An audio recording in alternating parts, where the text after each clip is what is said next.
I am a diehard Angels fan. I also didn't get to see their World Series run in 2002 as I'm just barely too young.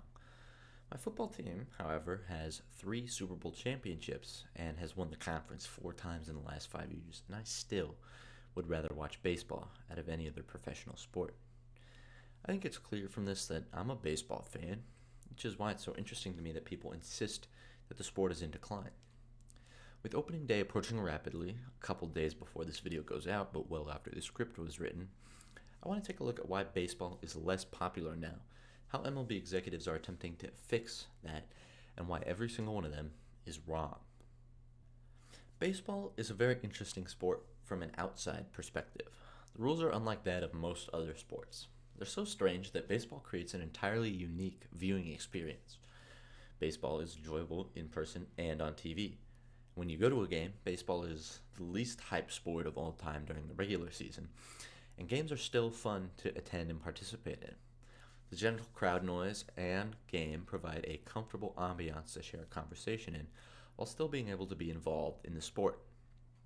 You can sit down in the summer weather, sun out, enjoy being outside, and use baseball as a 3-hour getaway. In the household, baseball can be on the TV at any hour. With 162 games per team per season, there's 2,430 games over 6 months, which means that I automatically associate baseball season with summer. It ends up being the background for my life during those months. On the other hand, baseball in the final stretch is simply unparalleled in hype and drama. The postseason and the final race for the playoff spots in late September push forward players that would never have a chance in other sports into the spotlight due to the immutable lineup in baseball. If Mike Trout is in the lineup against Shohei Ohtani in the World Baseball Classic, it feels like it was meant to be. Ohtani's ready. Trout's ready. 3-2. He struck him out! Ohtani strikes out Trout, and Japan's back on top of the baseball world. Baseball players can do some crazy things. They throw baseballs harder than some people will ever drive in their lifetime, hit baseballs 207 feet straight up, according to StatCast, and can hit them 505 feet away. If you've ever tried to throw a baseball accurately, it's not as easy as they make it look. All these crazy feats, but what's even more impressive is that some of the least athletic people can do these things through the acquisition of raw skill. Cologne looking for his first hit of the year. He drives one! Deep left field! Back goes Upton! Back near the wall! It's out of here! Bartolo has done it! The impossible has happened! Baseball has an immense history, which we won't go into, and is known as America's pastime, and it allows idiots like me to get into the stats. Baseball has an incredible number of unique evaluation metrics you can use for players, and creates a basis to have interesting debates with baseball fans, where they can make great statistics-backed points. Baseball is no longer America's favorite sport. According to a Gallup sports poll, 39% of Americans said baseball was their favorite sport in 1948, 22% higher than the next sport on the list. Today, only 10% of Americans say that baseball is their favorite, while 41% enjoy football the most. What does this mean? Baseball viewership is declining. 1978 had the most watched World Series by TV ratings, with an average 44.279 million viewers tuning into each of the 6 games. The designated hitter, Reggie Jackson. Well, they call this guy Mr. October. 2023 saw an average of just over 9 million viewers per game. On average, each year, the World Series loses 500,000 viewers. This is significant for MLB in terms of revenue loss and influence. The fewer people watching the penultimate display of sport, the fewer people there are to revel in the moments that come with a world championship and become recurring fans. Baseball is also losing market share with the other leagues in America, particularly the National Football League. They admit this themselves, with Bill Wagner of Fox saying, "Obviously, we didn't want to go head-to-head with the NFL on multiple nights." This is a new stance, and it invariably shows the decline of MLB in comparison with the NFL. However, in 2022, MLB earned $10.8 billion in revenue compared to the NFL's 11.9. While 10.8 is in fact less than 11.9, it seems rather similar in the eyes of a regular person. What makes the executives of MLB cry about the sport being made irrelevant if their league has similar revenues? The changing sports landscape in America is obviously a complex situation, but the MLB executives have their own thoughts on why baseball is failing. Let's establish something quickly, if you're not familiar, or maybe if you simply forgot. The commissioner of baseball works for the owners. The commissioner doesn't even have to like baseball, and is usually someone who's a legal expert that was hired by MLB previously. The current head of MLB is Commissioner Rob Manfred, who is simply a labor relations lawyer. He states himself, "The Major League Agreement says I'm the CEO of baseball." This is why the CBA turned out so well for the owners in the 2022 lockout. There is evidence to say that our current commissioner doesn't like the game at all. Quote, "The idea of an asterisk or asking for a piece of metal back seems like a futile act," end quote, was from Rob Manfred regarding the 2017 World Series with the line, "a piece of metal," referring to the commissioner's trophy. The owners refused to budge on several outcomes during the 2022 lockout, which was a labor relations dispute between the MLB Players Union and the owners with their representative, Rob Manfred. Two prominent narratives emerged, one painted by the owners and one painted by the players, neither of which was entirely accurate. The owners were trying to say that the players asked for too much and were simply being greedy. After all, players in MLB have it better than every other North American league. There is no salary cap, and players can get massive contracts. These contracts are often nearly entirely guaranteed, unlike in the NFL where only the signing bonus is protected. There is no denying that these are massive benefits. The players argue that the owners make enough money as is, and that the players are often the ones that get the short end of the stick. The Miami Marlins are the least valuable team as of 2023, and even they turn tens of millions in profit per season. It does seem to follow that MLB owners can afford to spend a little bit more. The players also argue that the reason that they deserve that kind of money is for two main reasons. First of all, they're the product. They are what we watch. Second of all, MLB players go through a more brutal process before playing in the big leagues than any other sport. Players usually end up spending multiple years on minimum wage playing for a minor league club of the team that they're drafted to. This means that the players that make it to the minors but are not instant phenomena expect to make an appearance in the big leagues in 4 years, and that's not even becoming a permanent member of the roster. That's 4 years of terrible pay with limited other job opportunities in order to have a chance. And that chance is limited. Only 10% of players in the minor leagues will play in the majors. Besides the players being greedy, the owners push that the pace of play for baseball is slowing down dramatically, and that the attention span of the audience can't handle it. This much seems to be true. The time per 9 innings of baseball has dramatically increased over the years, from less than 2 hours to more than 3. Is this a bad thing? Not necessarily. The average NFL game lasts 3 hours and 12 minutes, which is very similar to what we see in baseball games right now. Is it a bad thing for baseball? Probably. The average NBA game is barely over 2 hours, and the average NHL game is around 2 hours and 15 minutes, which are games that are a lot more similar to baseball in a few ways. First, we need to figure out what isn't the problem. Like I said before, baseball before the pitch clock was about as long as an NFL game, meaning that by itself is not the problem. Let's compare baseball to some of the other popular American sports, the Big Four. Baseball and hockey share team sport aspect. In hockey, there are 4 lines, so even with a few key stars on an NHL team, there's a lot of ice time without a specific player on the ice. Baseball is similar in that a star player doesn't bat all the time. There's 8 other players in a lineup. The NBA and MLB share a feeling of relative pointless event-to-event occurrences.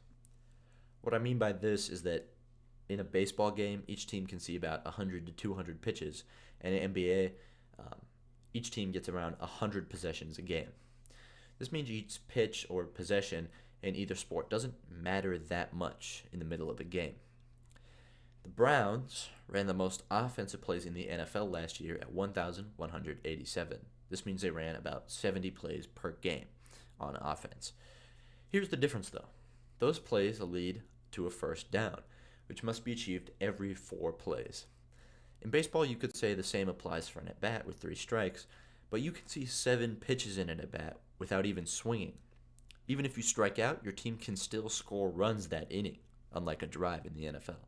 If a player is the first at-bat of an inning and he strikes out, the chances of his team scoring a run that inning don't go down by that much. So, baseball doesn't have enough action to fill up 3 hours of game time because it's naturally inclined to take less time. So why has baseball become so long? Contrary to popular belief, it seems that it's not because of the time between pitches, which would require a pitch clock. Baseball games have been getting more and more pitches, with a relatively close correlation between total pitches thrown and game time. More pitches are thrown as the approach to pitching changes over the years. In the past, it used to be all about who could get the most work in, with pitchers throwing complete games far more often than they do today. The philosophy shifted more towards velocity, as despite being less accurate and throwing less strikes, more velo results in less balls being put in play. Same goes for today's philosophy about trying to throw pitches with more stuff. This results in more total pitches being thrown per game, creating more pitching changes per game. It also means that pitchers are less durable as a whole, as they throw maximum effort at extremely high velocity for their whole career, meaning pitchers get less time than ever. I mean, look at last year's Cy Young winner.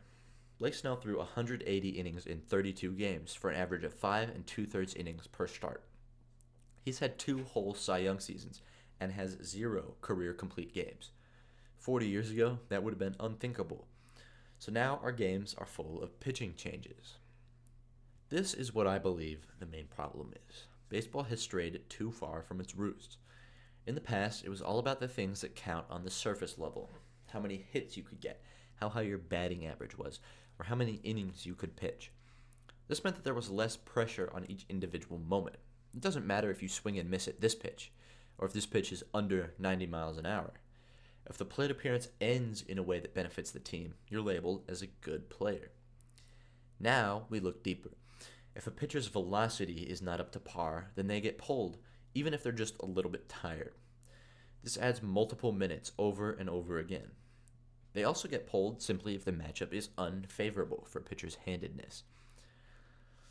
You might also notice that baseball stars aren't as popular as they used to be. The person who knows the least about sports in America has still probably heard of Babe Ruth. MLB seems to push everybody into stardom at the same time, much like the NFL these days. 8 players have been posted as the focus of an Instagram post from @MLB in the last 17 posts as I write this script. The thing with baseball is that the best players don't have that much impact on one game. Call me biased, but there's only a few players that I think should be in the greatest of all time debate right now, and only one really legitimate contender, the one and only Shohei Ohtani. When you look at the MLB page, you might notice that you see a lot of Seattle Mariners being posted. And when you tune into the average Seattle Mariners game, you simply don't notice players like Julio Rodriguez, and especially not Luis Castillo. Again, that's for the average game. Starters only get 1 appearance every 4 or 5 games, which is not as much of an impact as audience are expecting based off the marketing MLB performs when they think about other stars in other sports. Patrick Mahomes, LeBron James, Lionel Messi, Tom Brady, Michael Jordan. These players have potential to drag their team to a win from time to time. Baseball players simply cannot, except in outstanding circumstances. Theoretically, 9 perfect innings doesn't guarantee a win. There were 8.6 runs in the average MLB game in 2021. A 4 home run game from a player still puts you in line to lose if the rest of your team does nothing.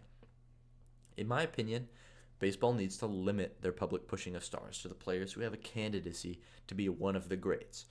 Right now, that's Ohtani, Acuna, and Judge, maybe Trout if you're being generous. MLB has many flaws in this day and age and is undeniably losing the race against the NFL. This seems to be because of the changing nature of baseball, slowing the game down as the years go on, and the increased commoditization of the players in the game, comparing them to stars in other sports who create a much greater effect on their sport each game. There's another factor I didn't mention when talking about pace of play. Commercial breaks between innings are longer than they need to be for groundskeepers and players, which shows the real cause of the decreasing popularity of the sport. The ownership shortens the game more free and cheap, while limiting all sorts of things that invigorate America's love for its pastime. Jerseys are now being made by fanatics. They're awful. They also sell for $400 in some cases. To increase popularity, make kids' favorite jersey accessible. Make it so families can go to games for less than $100 per single game. Make it so you can watch baseball all the time. MLB.TV is expensive and you can't even watch your home team on it. Part of the allure of baseball is that it can be the background of life in America, which is being artificially taken away by the blackout policy. Remember, the owners are not here to make sure you enjoy the game. They want to get the most out of their investment. Thank you. I'm Jack Tarwater, and this is the 4th video of my series where I'm making a video a month for a year. If you made it this far, I'd love it if you could check out some of my other videos. They're a little bit different than this one, but definitely a similar style. Thanks so much for your support. I hope you had a fantastic opening day, which is America's greatest holiday. And I'll see you with whatever video I come up with at the end of April. Thanks again.